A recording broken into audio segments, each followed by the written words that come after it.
All right, let's break some of this down. And first of all, we're in the key of C. So we have C, D, E, F, G, A, B, and C.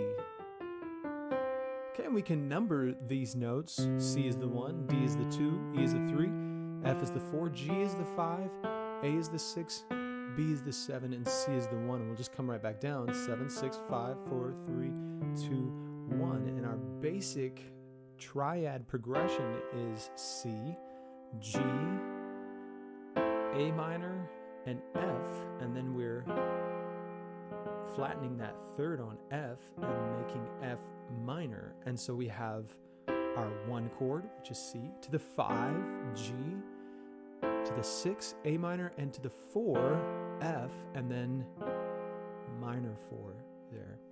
Okay, so we can play this in our left hand, and we can kind of layer these chords now.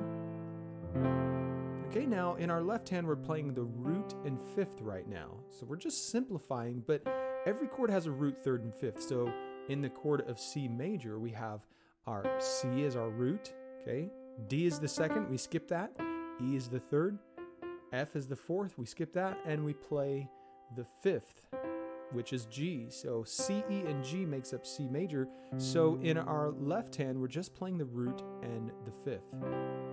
Okay, same thing when we get to G, same thing in A minor, just root and 5th in the left hand, root 3rd and 5th in the right hand, and then same thing on F major, and then we're making F minor by just dropping the 3rd in our right hand.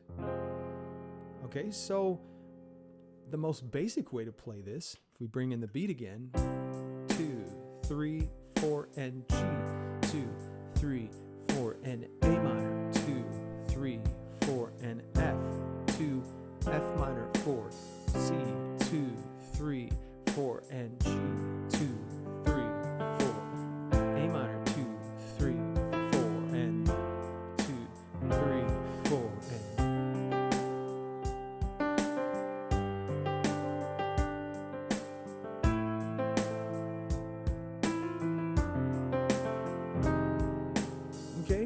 so let's talk about this. Okay, so we went from just our basic F minor triad in our right hand with the root and 5th in our left hand. And now we're going to add that 7th. So every chord has a root, 3rd, 5th, 7th. It also has a 9th if you continue building, okay, an 11th, 13th. And then after that, kind of things sort of start over.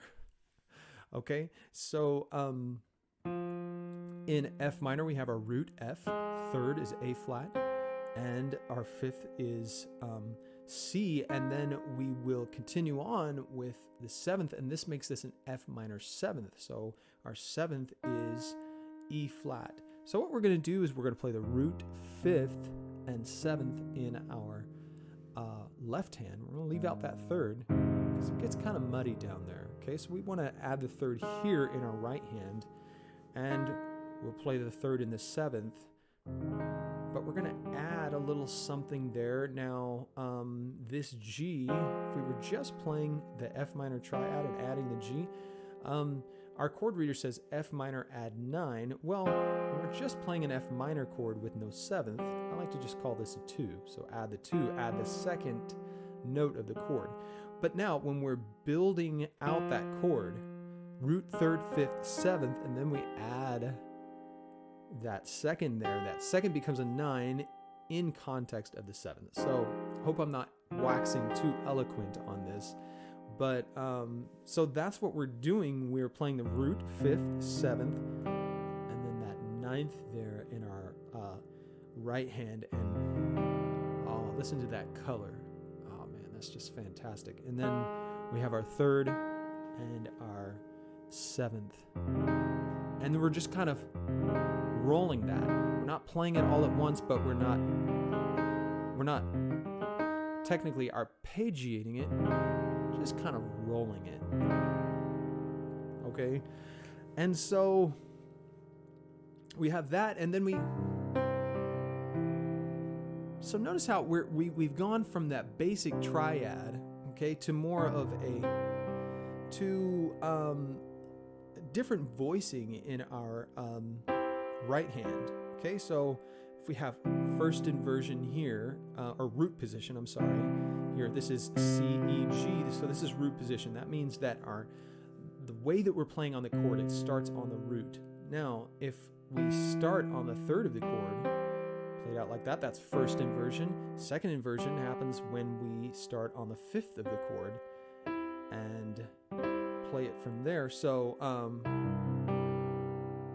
we're kind of playing in a second inversion type of a way here. We're not putting all, you know, sometimes we're really just starting out with two notes and then arpeggiating after that, just kind of filling it.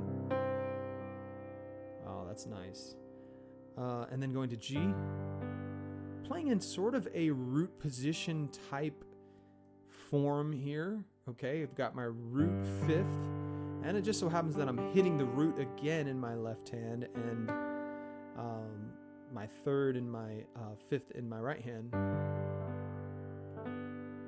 Okay, just flamming off of the A to the B, and A minor 7 now. So instead of just the regular A minor, now I'm adding that seventh of the chord in my right hand. And then, okay, I don't know if I did this to begin with. I don't know if I ever actually played an F major 7 in from the beginning, but why not now? Okay, so F major 7, we have our root third, fifth, and seventh in F, and we also have F dominant 7, okay, but when it's major, then the seventh is only a half step away from the root of the chord. Okay, so we can play F, we can put that seventh in the middle, we can put it on top. Okay, there's so many ways to play major seventh chords and dominant seventh chords as well. Now you'll notice that the difference between a major seventh chord and a dominant seventh chord is that dominant seventh chord sounds a lot more aggressive, okay? Major 7 chords are more open, and again, the seventh is just a half step away from the root, okay? So it just gives us that really open and relaxing sound, okay? And then we're back at our F minor 9 chord, and we can, I mean, there's so many ways to do this. If you want to get jazzy with it, you can. But we'll just keep it there for now. And so let's talk about this.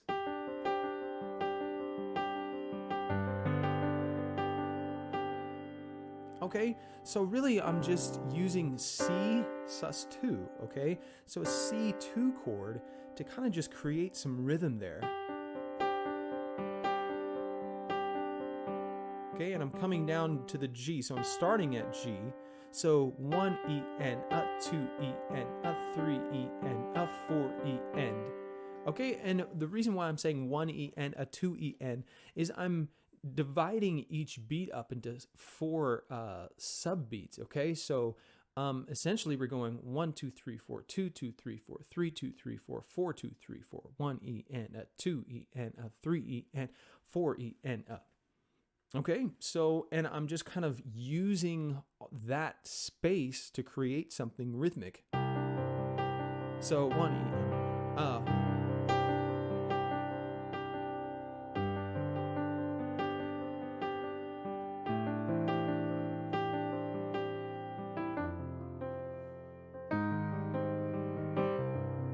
Okay, so notice how I could go 1 E N, 2 E N, and that G could always be on top at the beginning of every beat. But in order to create some variety in the melody there and rhythmic variety, okay, I'm wanting to add that G in a different spot than I originally added it. So 1 E N, So I'm back at that G within that first beat. I haven't even got to beat 2 yet. So 1 E and a 2 E and a 3 E and a 4 E and so 1. So the G starts on the 1, and then from then on, it's played on the E of every beat just before the next beat. 1 E and a 2 E and a 3 E and a 4 E and a 1 E and a 2 E and a 3 E and a 4 E and a 1 E. Okay, so just experiment with that, and you'll come up with your own flavor and your own. You don't just have to use these notes. You can use. I mean, there's so many different ideas that you can take, and you can just expand on this and make it even better. Okay.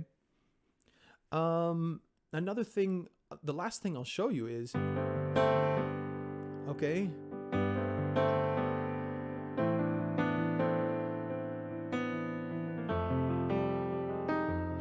this,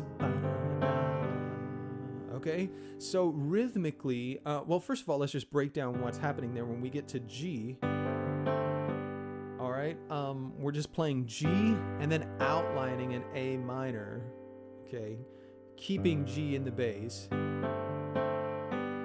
okay, and really that's all that's happening. When we get to A minor, we're outlining a G, okay, a little bit of the G chord, just the 3rd and the 5th of the G, keeping the essence of A minor, and coming back to A minor, okay? I don't think I actually did that at the beginning, but this,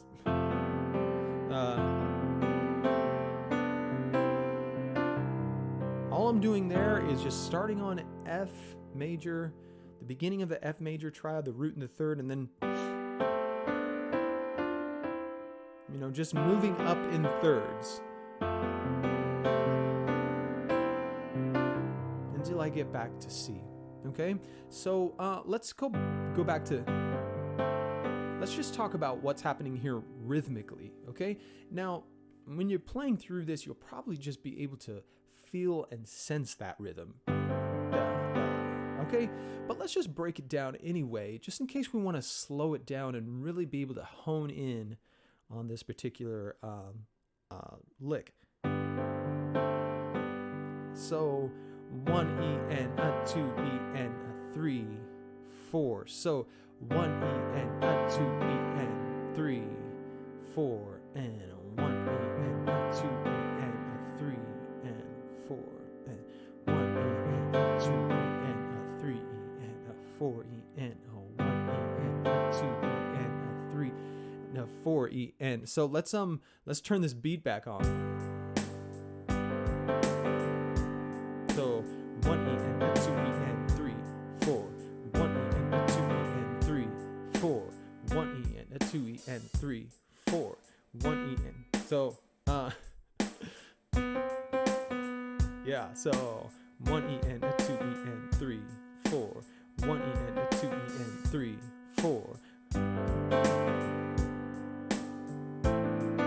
Same rhythm when we get to